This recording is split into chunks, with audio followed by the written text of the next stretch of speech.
నమస్తే, welcome to our channel. నేను ఆదిత్య. తిరుమల తిరుపతి దేవస్థానానికి సంబంధించినటువంటి లడ్డూ ప్రసాదం హిందువులకు ఎంత పవిత్రమైందో మన అందరికీ తెలిసిందే. ఇకపోతే లడ్డూలో జంతువుల కళేబరాల నుంచి తీసినటువంటి కొవ్వుతో లడ్డూ తయారు చేస్తున్నారంటూ కొన్ని వార్తలు అయితే గత కొద్ది రోజులుగా మనం వింటూనే ఉన్నాం. మరి ఈ అంశం గురించి పూర్తి సమాచారం మనకు తెలియజేయడానికి ప్రస్తుతానికి మనతో పాటు స్టూడియోలో ఉన్నారు ప్రముఖ పొలిటికల్ అనలిస్ట్ లింగమనేని శివరాం ప్రసాద్ గారు. సార్ని అడిగి మరిన్ని విషయాలు తెలుసుకుందాం. సార్ నమస్కారం. సార్ నమస్కారం. సార్, తిరుమల దేవుడి యొక్క ఆ శ్రీవారి యొక్క లడ్డూ ప్రసాదం మన హిందువులకు ఎంత పవిత్రతో మన అందరికీ తెలిసిందే. ఇప్పుడు దాన్ని జంతువుల యొక్క కళేబరాల నుంచి తీసినటువంటి కొవ్వుతో తయారు చేస్తున్నారని ఒక వార్త వస్తుంది. వాదనలు ప్రతివాదనలాగా వైఎస్ఆర్సీపీ వాళ్ళు కానీ లేకపోతే ఇటు కూటమిలో ఉన్న వాళ్ళు కానీ తప్పు ఎవరు చేశారు అనేది ఒకరు చూపించుకునే పరిస్థితులు మనం చూస్తూనే ఉన్నాం. అసలు నిజంగా ఇందులో కొవ్వు కలిసిందా లేదా, ఒకవేళ కలిస్తే రానున్న రోజుల్లో అసలు ఈ అంశం ఏ విధంగా ముందుకెళ్ళబోతుంది? ఇప్పుడు కొవ్వు కలిసిందా లేదా, లేకపోతే సోయా కలిసిందా, లేకపోతే వెజిటబుల్ వేస్ట్ కలిసి ఇవన్నీ ఏంటి ల్యాబ్ టెస్టింగ్లో వచ్చింది. అవును. ఇప్పుడు ఎన్డీడీబీ ల్యాబ్ వాళ్ళు ఇచ్చిన రిపోర్ట్ ప్రకారం దాంట్లో మీకు ఉండాల్సిన పర్సంటేజ్ కన్నా 95, 96 ఆ ప్రాంతాల్లో ఉండాల్సింది 90-20 ఉంది కొంత. అంటే అడల్ట్రేషన్ అనేది జరిగింది. సరే, ఏ ఫ్యాట్ ఏది ఇంకోటి ఏది ఏదన్నా వదిలిపెట్టండి, అడల్ట్రేషన్ అనేది జరిగింది, అది ఖాయం. దాంట్లో ఈ మన జంతువుకు సంబంధించిన కొవ్వు కలిసిందా ఇంకోటి కలిసిందా అవన్నీ పక్కన పెడితే, ఇప్పుడు ఈ వైఎస్ఆర్సీపీ గవర్నమెంట్ వచ్చిన తర్వాత జరిగిన పరిణామాలన్నీ వరుసనే చూస్తుంటే అనుమానాలు నిజమనే పరిస్థితికి వచ్చింది. మనం ఒక ధర్మారెడ్డి గారు ఆయన తీసుకొచ్చి అక్కడ జేఈఓ కింద పెట్టారు. యాక్చువల్గా ఆయనకి అసలు అక్కడ రావటానికి లేకపోతే ఆ అడ్మినిస్ట్రేషన్కి సంబంధించి ఏమీ తెలియదు. అంతకుముందు ఎప్పుడో రాజశేఖర రెడ్డి గారు ఉన్నప్పుడు పెట్టారు, మళ్ళీ తీసుకొచ్చి ఆయన్ని చేశారు. చేసిన తర్వాత కమిటీలో కూడా బోర్డులో కూడా ఎవరిని పడితే వాళ్ళని నియమించారు. అవును. టీటీ బోర్డు ఇదివరకు ఎంతమంది ఉండేవాళ్ళు? 10 మందో 12 మందో ఉండేవాళ్ళు, అంతే కదా. దాన్ని 24 మందికో ఎంతమందికి చేశారు. చేసిన తర్వాత ప్రత్యేక ఆహ్వానితులని అదని ఇదని చెప్పి ఒక 52 పేర్లు పెడితే సుప్రీంకోర్టు కొట్టేసిందండి. అవును. మిగిలిన వాళ్ళందరూ కుదరదని చెప్పి అవన్నీ కొట్టే. అంటే తిరుమల యొక్క ఆ ప్రాముఖ్యతని, విశిష్టతని, ఆ పాలనా విధానాన్ని డైల్యూట్ చేసే పరిస్థితులు నెలకొన్నాయి. అప్పుడు డైల్యూట్ చేయడానికి ప్రయత్నాలు జరిగినాయి. ఆ ప్రయత్నం ఎవరి ద్వారా జరిగింది? ధర్మారెడ్డి గారి ద్వారా జరిగింది. తర్వాత ఆయన్నే తీసుకొచ్చి మొత్తం ఫుల్ ఛార్జీ కింద ఈఓ కింద చేశారు. ఈఓగా చేయటానికి ఐఏఎస్ ఆఫీసర్ తప్ప ఎప్పుడు ఎవరు చేయలే, ఓన్లీ ఐఏఎస్ ఆఫీసర్స్నే వేశారు. అటువంటిది అక్కడ ఈయన ఆ క్యాడర్కి సంబంధం లేని వాళ్ళు, అడ్మినిస్ట్రేషన్తో సంబంధం లేని వాళ్ళని తీసుకొచ్చి వేశారు. అక్కడ అనుమానాలు క్రియేట్ అవుతాయి. అంటే ఒక పరిస్థితులను చూస్తే మనం ఏమేం జరుగుతుంది, అక్కడ ఏమి పరిస్థితులు వస్తున్నాయి, ఏ విధంగా అడ్మినిస్ట్రేషన్ జరుగుతుంది, దాన్ని బట్టి మనకి అర్థమవుతుంది. అటువంటిది చూడకుండా మీరు ధర్మారెడ్డి గారి దగ్గర నుంచి తీసుకుని బోర్డు మెంబర్స్ దగ్గర నుంచి తీసుకుంటే అసలు ఎవరిని వేశారు? నేరస్తుల్ని, నేరం ఆపాదించబడిన వాళ్ళని. ఇప్పుడు నేరం రుజువు అవ్వలేదు కదా అంటారు. నేరం రుజువు అవటం కాదు కదా. ఇప్పుడు ఐఏఎస్లు, ఐఏఎస్లను సెలెక్ట్ చేస్తారు. మీరు చేసేటప్పుడు వాళ్ళ సెలక్షన్లో ఆఖరిలో లాస్ట్ దాంట్లో వీళ్ళ మీద ఏదైనా కేసు పెండింగ్ ఉంటే ఆటోమేటిక్గా వాళ్ళని ఆపేస్తారు. మరి ఇక్కడ వీళ్ళ మీద పెండింగ్ ఉన్నాయి కదా. దోష నిర్దోష అనేది వదిలేసేయండి, కానీ నిర్దోషి కూడా కాదు. అవునా? అను కదా. సస్పెక్టెడ్ మనిషిని మీరు బోర్డు మెంబర్స్గా ఎందుకు తీసుకున్నారు? అట్లా ఎంతమంది ఉన్నారు ఆ బోర్డులో? అంటే బోర్డును కూడా మీరు ఒక విధంగా నేరపూరితంగా చేయడానికి ట్రై చేసినట్టే కదా. వాళ్ళని మీ చెప్పు చేతల్లో పెట్టుకోవడానికి బోర్డు మీరు ఏది చెప్తే చేయటం కోసం అటువంటి వాళ్ళకి వేశారనేది ఒక అపోహ ఉంది. అట్లా ఒకదాని తర్వాత ఒకటి చేసిన తర్వాత ఎప్పటి నుంచో నందిని సప్లై చేస్తారు. నందిని ఏమి ప్రైవేట్ ఫామ్ కాదు, అదొక ఫెడరేషన్, కర్ణాటక రైతులది ఆ ఫెడరేషన్, గవర్నమెంట్, క్వాసీ గవర్నమెంట్ ఇది కంపెనీ, అది గవర్నమెంట్కి దాని మీద అథారిటీ ఉంటుంది. వాళ్ళు ఇస్తున్నప్పుడు మీరు ప్రైవేట్ ఫార్మ్స్కి ఎందుకు వెళ్ళారు? 250 కోట్లు టర్న్ ఓవర్ ఉండాలి సంవత్సరంలో, 3 సంవత్సరాలు టర్న్ ఓవర్ కనపడాలి. ఆ 3 సంవత్సరాల్లో ఒక సంవత్సరం 250 crores ఉండాలి అన్నారు. మరి అది దాన్ని నిబంధనల్ని పక్క తప్పించి 150 ఎందుకు చేశారు?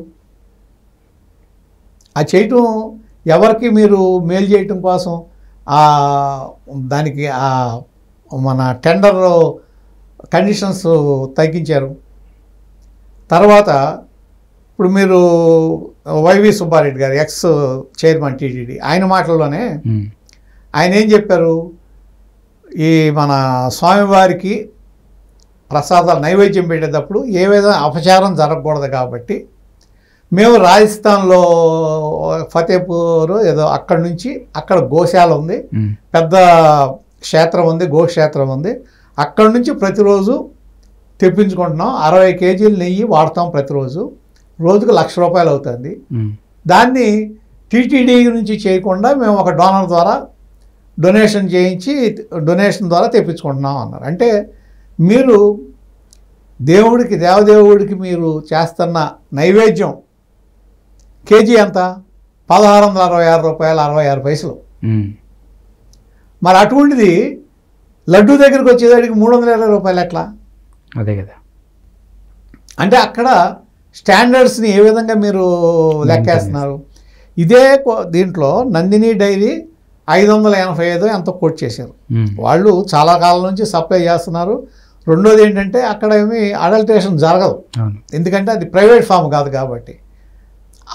వాళ్ళు 585 చేస్తే ఇప్పుడు ఆల్ఫానో ఏదో ఒక కంపెనీ, సంథింగ్ ఆ పేరు గుర్తులేదు నాకు, వాళ్ళు 611 కోట్ చేశారు.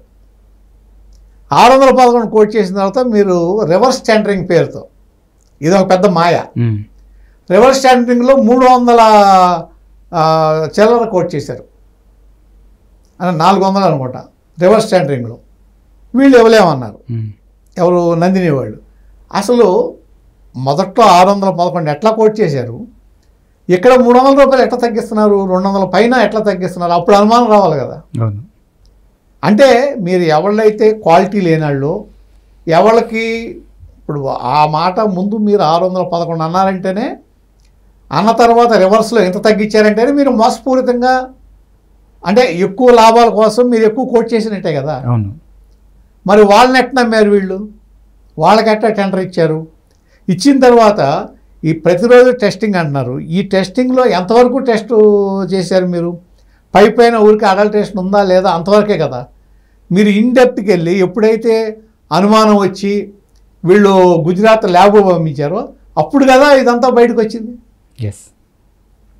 ఆ పంపించింది కూడా ఏదైతే మీకు ఆ నెయ్యి వచ్చిందో వాళ్ళు కూడా గతంలో మీరు మీ కాలం నుంచి సప్లై చేస్తున్నారే కదా.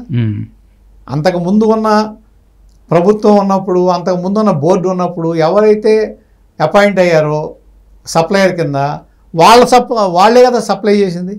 అది ఇప్పుడు బయటపడింది. రెండోది ఒకటి, ఎవరు ఏదన్నా చెప్పనివ్వండి, లడ్డూ క్వాలిటీ తగ్గిపోయింది, క్వాలిటీ లేదు అనేది ప్రతి ఒక్క భక్తుడికి 2 ఏళ్ల నుంచి ప్రతి ఒక్కరు చెప్తున్నారు. ఆ లడ్డూ తిన్నవాళ్ళు కానీ, దానికి అంతకుముందు దాని క్వాలిటీ కానీ, లడ్డూ క్వాలిటీ కానీ, అంతకుముందు ఉన్న టేస్ట్ కానీ, అంతకుముందు దాదాపు మీరు 10 రోజులు ఉన్నా సరే లడ్డూ ఏమయ్యేది కాదు, సువాసన కూడా అట్లాగే ఉండేది. అటువంటిది 2-3 రోజులకే ఆ తిరుపతి తీసుకొచ్చేటప్పటికే అట్లా పట్టుకుంటే మన రాలిపోయేది, డ్రై అయిపోయేది. అప్పుడు జనాలు ఎప్పటి నుంచో అంటున్నారు ఏదో జరుగుతుంది, క్వాలిటీ లేదనేది. అది ప్రూవ్ అయిందంతే. సార్, ఇప్పుడు ఇదే అంశం చూసుకున్నట్టయితే జగన్మోహన్ రెడ్డి నరేంద్ర మోదీకి ఒక లేఖ రాయడం జరిగింది. ఏమని రాశారు? టీటీడీ పాలక మండలిలో బీజేపీ కమిటీ సభ్యులు ఎక్కువ శాతం ఉన్నారు అని చెప్పారు. అంటే ఇండైరెక్ట్గా నేరాన్ని ఒప్పుకొని ఈ పాపంలో మీకు కూడా పాపం ఉందని వాళ్ళకి అంటించినట్ట. అసలు ఏంటి, దీన్ని ఎలా చూడొచ్చు?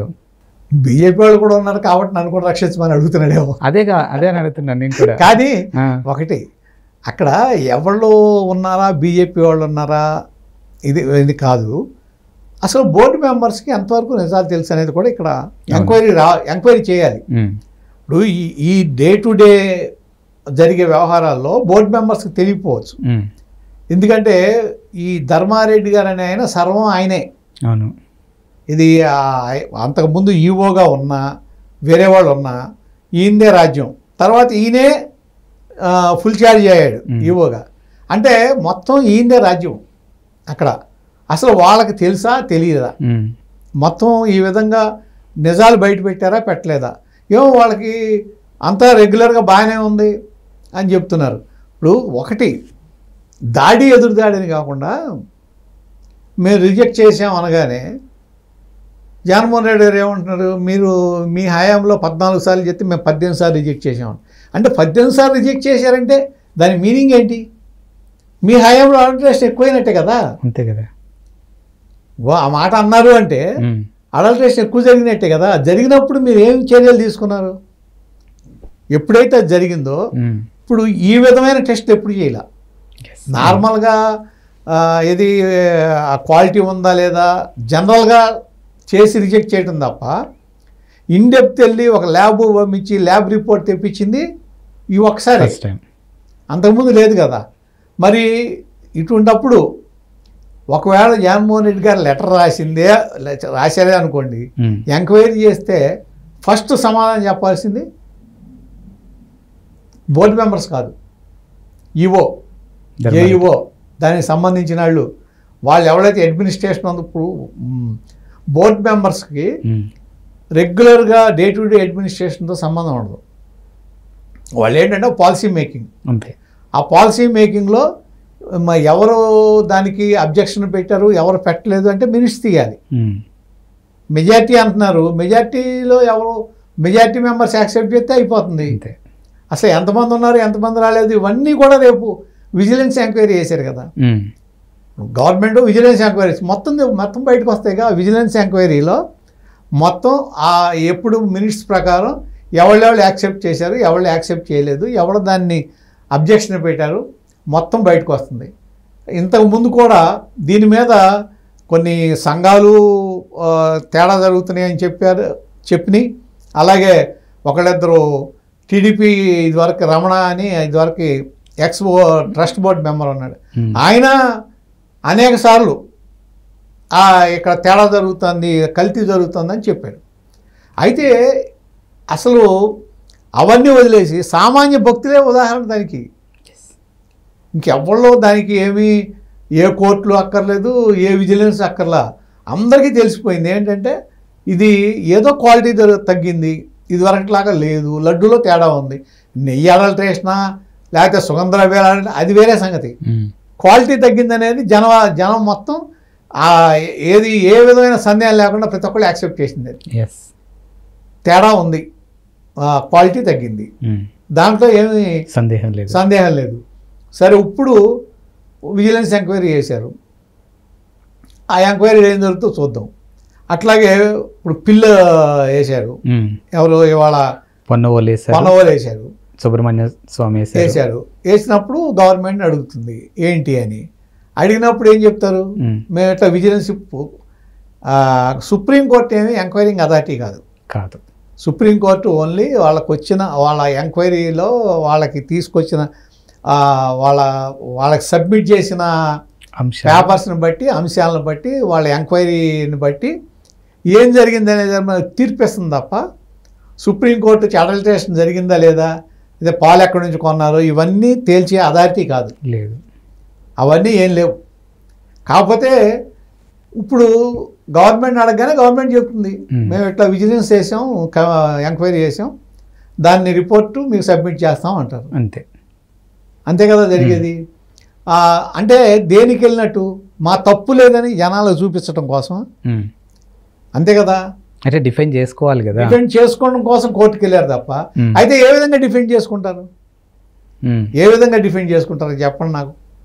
మీరు ఈ జరిగిన దాంట్లో మా తప్పు లేదు అనటానికి మీ తప్పు కనపడుతుంది ప్రజల్లో. ఇప్పుడు ఎంతమంది ఇన్ని కోట్ల మంది ప్రజలు నమ్మటానికి కారణం ఏంటంటే ఆ క్వాలిటీ తగ్గింది గత 1-2 ఏళ్ల నుంచి ప్రతి ఒక్కరికి అనుభవం. అది ఎందుకంటే గతంలో తిన్న వాళ్ళకి ఆ టేస్ట్ అప్పుడు ఇప్పుడు అన్నట్టుగా వేరియేషన్ చూస్తున్నారు. ఆ తేడా ప్రతి ఒక్కరికి అనుభవం అది. అవును మీరు చెప్పేది రాజకీయ విమర్శ లేకపోతే ఇంకో విమర్శ, అవును లేకపోతే దాని వల్ల లాభమే వాళ్ళకి నష్టమే వాళ్ళకి, ఇవన్నీ వదిలేస్తే నా సామాన్య జనం నమ్మటానికి కారణం ఏంటంటే క్వాలిటీ తగ్గిందనేది, ఈ లడ్డూ క్వాలిటీ తగ్గింది జగన్మోహన్ రెడ్డి గారి హయాంలో అనేది నిర్వివాదాంశం. అసలు దానికి ఇంకా ఇంకొక మాట అంటానికి కూడా తావులేదు, పరిస్థితి ఆ విధంగా ఉంది. అటువంటప్పుడు ఎప్పుడైతే ఇది బయటకు వచ్చిందో దానికి వ్యాలిడిటీ పెరిగిపోయింది, ఆటోమేటిక్గా ప్రజలు నమ్మేశారు. అంతేగాని ఇప్పుడు మీరు ఏదో కోర్టుకు వెళ్తే ఇదవుతుందో లేకపోతే దాని మూలన వచ్చే లాభమే ఉండదు, ఇవన్నీ జరిగేది ఏం కాదు. సుబ్రహ్మణ్య స్వామి గారు అంతే, ఆయన ప్రతిదానికి పిల్లేస్తాడు, దేనికి పిల్లేస్తాడు తెలియదు. మరి ఆ చంద్రబాబు నాయుడు గారు మాట్లాడిన దాని మీద పిల్లేశాడు తప్ప అసలు దేవుడికి అన్యాయం జరిగింది దీని మీద మీరు ఎంక్వైరీ చేయండి ఎందుకు ఇలా ఆయన చంద్రబాబు నాయుడు గారు మాట్లాడిన దాని మీద పిల్లేశాడు. అవును, అంటే ఆయన విధానం ఏంటో ఆయనకి అర్థమవుతుందో అవ్వట్లేదు, ఎవరిని రక్షించడానికి ఆయన ఆ విధంగా చేస్తున్నాడు. ఆయన చేయాల్సింది ఏంటి, ఏదా ఇట్లాగా జరిగింది, ఈ తప్పు జరిగింది, దీంట్లో మీరు కల్పించుకుని ఏం జరిగింది అనేది తేల్చే విధంగా ప్రయత్నం చేయండి. ఇట్లా ఒక అపచారం జరగకూడదు, దేవస్థానంలో జరిగిందా జరగలేదా అంతే అనేది అడగకుండా చంద్రబాబు నాయుడు గారు మాట్లాడిన మాటల మీద పిల్లంటే అది రాజకీయమే కదా. ఎస్ సార్, ఓవరాల్గా చెప్పండి, ఇప్పుడు ల్యాబ్ రిపోర్టు కానీ సుప్రీంకోర్టు కానీ విజిలెన్స్ అధికారులు కానీ ఇవన్నీ పక్కన పెట్టేస్తే గతంలో లడ్డూ తిన్నటువంటి సామాన్యులు అప్పుడు ఇప్పుడు అనే వేరియేషన్ వాళ్ళే క్లియర్ కట్గా చెప్తున్నటువంటి సందర్భాలు మనం చూస్తున్నాం. ఇది చాలంటారా నిజాలు అని చెప్పడానికి? అంటే చాలంటారంటే నిజాలు కోర్టుకో లేకపోతే వాళ్ళు తప్పు చేర్చడానికి చాలు, ఎవిడెన్స్లు కావాలి. కానీ ప్రజాకోర్టులో మాత్రం చాలు. ప్రజాకోర్టులో వీళ్ళు తప్పు చేశారు అనేది మాత్రం రుజువైపోయినట్టే. ఎందుకంటే ప్రతి ఒక్కరికి అనుభవం అది, ఇది వాళ్ళకి ఇప్పుడు కంపేర్ చేస్తే అనుభవం. ఇప్పుడు ఈ కోర్టుకి వెళ్ళింది కూడా నా ఉద్దేశం ఏంటంటే ఏది కాదు, దీని మీద జరుగుతున్న నష్టం జగన్మోహన్ రెడ్డి గారికి తెలిసిపోయింది. కోట్ల మంది హిందువుల మనోభావాలు దెబ్బతిన్నాయి, అన్ని చోట్ల తేడా వస్తుంది. కాబట్టి నేను అనుకుంటూ పనోరు సుధాకర్ రెడ్డి గారు ఆయన ఉద్దేశం ఏంటంటే ఏ విధంగా అయితే ఎన్నికలకు ముందు మన వివేకానంద రెడ్డి గారి హత్య తర్వాత చంద్రబాబు నాయుడు గారి మీద బుర్ర చిమ్మేసి నారాసుర రక్ష చరిత్ర అని బుర్ర చిమ్మేసి వెంటనే కోర్టుకెళ్ళి గాగ్ ఆర్డర్ తెచ్చుకున్నారో అదే గాగ్ ఆర్డర్ ఇప్పుడు దీని మీద తెచ్చుకోవడానికి ట్రై చేస్తారు. అంటే దీన్ని ప్రజల్లోకి వెళ్ళనివ్వకుండా చేయటం కోసం ట్రై చేస్తారు. దానికోసమే ఈ కేసు తప్ప, ఈ పిల్ల అనేది వేసింది దానికోసమే తప్ప నా ఉద్దేశం అయితే దాని మూలన ఏమీ ప్రయోజనం ఉండదు, అసలు అది జరిగే పనే కాదు. Thank you sir.